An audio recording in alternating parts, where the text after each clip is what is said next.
Hey, Jasmine. Hi, EA. Can we get an update again on how the children are doing after the portal battle? We have so many other portals to get into. Oh my goodness.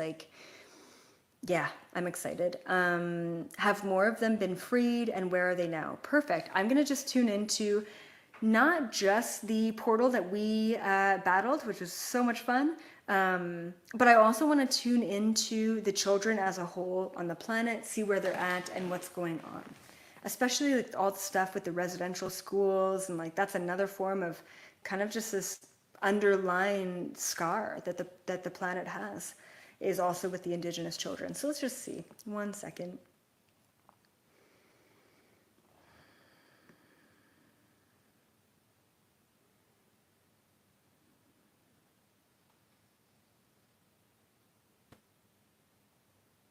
Yep, yep, yep, yep.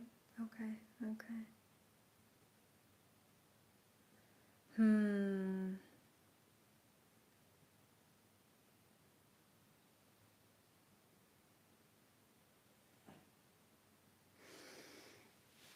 Okay. So I'm like actually getting drawn to feels like South America. Yeah, it definitely feels like South America. Oh man, my throat.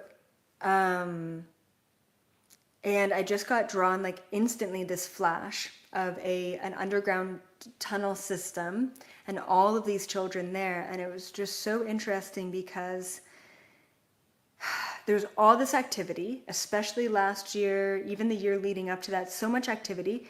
And a lot of the children who are in these underground places, who are all feeding this, let's call it just the adrenochrome industry, so fucked up to even say that. And there's all this activity, and it was interesting because even the children who are stuck underground were getting word that there was movement, that there was a rescue mission that was happening. Like, for whatever reason, it came down the pipeline that stuff was happening and that they were kind of waiting to get rescued. Then, and there was a lot of activity at last year, and then nothing. So for the last little bit, and it depends because there are still children all over the world, underground, everywhere. But the general energy right now at this time is that they've been abandoned. This is the energy that I'm feeling as a collective with the children, that there's an abandonment. So I just asked the question, I said, what's going on? Why are they abandoned? So typically they have people called like handlers, okay, who are individuals who are part of the child sex ring, okay? And they like come in and they feed the children and they I don't know, they just work with them, they feed them, obviously they abuse them and they're a part of that kind of fucked up system. They've been gone. They've been gone. They've been pulled from the tunnels. Those people who give them what they need to survive have been gone. Um, and the children have just been abandoned. So then I asked the question, what's been going? Why are they gone? Why have they been abandoned? And the information that came back was resources. It came back with the word resources. The resources have been cut off. So there is a war that is still happening. I mean, it's waging and it's going to still wage for the next little while, the next couple of years. There's a war that is still happening, and part of let's call them the black hats, I don't know, okay?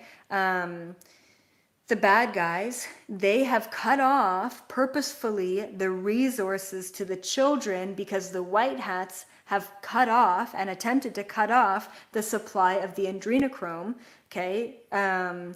And it's almost like they've cut it off from the middle, but they haven't been able to actually backtrack and rescue all of the children that they've cut it off. So the resources are cut off. The people are no longer bringing resources to the children, and the children have been abandoned, and it feels like they're just waiting there to be rescued. And and then it's like the white hats don't have all the information about where the children are being stored.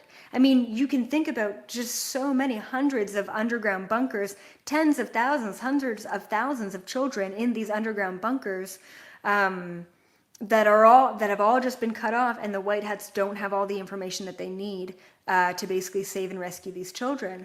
It is a really bad scene right now because I even said, do the white hats not have enough resources above ground? And it's not that. They don't have enough information to rescue the children below ground. It's not a good time right now in this battle. And so then I asked, what can we do? Like, what can all of us do? What can we do? What can we do? There is an organization. I mean, they take care of a very, very, very, very, very small portion of, like, less than 1% of what's going on. I really resonate with them. I follow them on Instagram, and they basically take down like child trafficking rings. I believe they are called Our Rescue. Check it out. There are great organizations out there, but I also, like, it's very difficult to find the right charities and the right organizations because they're also being controlled by that top 1%. But it's just like we can't not do something, but I don't know. It's really tough. So, I mean, I want you to check out that organization. I think they only deal with North America. Our Rescue, check them out. I haven't done any research. I just resonate with them. So that's kind of how I tell what works for me. Now, the other thing that we can do, all right, is to actually give white light to these children.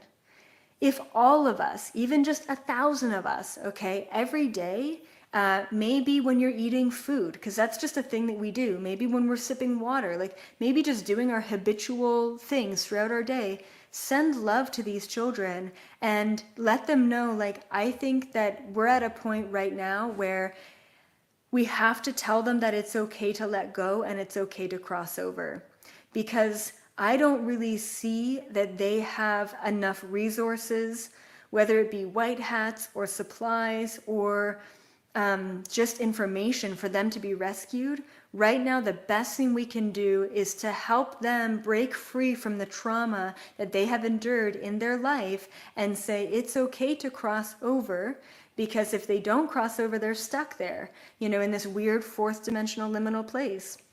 It's okay to cross over. You are loved unconditionally. We love you. I love you. Like, just sending them love, gratitude, white light. That's what we need. That's what we can do. If we all do that every day, we are going to have a huge positive impact on what's going on with them. So I think that that's probably one of the best things we can do to impact them and to help them. And they're going to feel that. But you know, I mean, talk about, let's just throw on extra abuse with them now feeling abandoned by both sides, by the dark side and by the light side. And yeah, we can say that it's contracted, but it's it really just devastating and painful to witness. But I'm glad that Jasmine, you asked that question, because the resources are here, and I try and bring it up as much as I can so that we can all give them the love that they need. Yeah. So hopefully we can do that. And I'm going to try and remember. That's all it is. It's just remembering, right?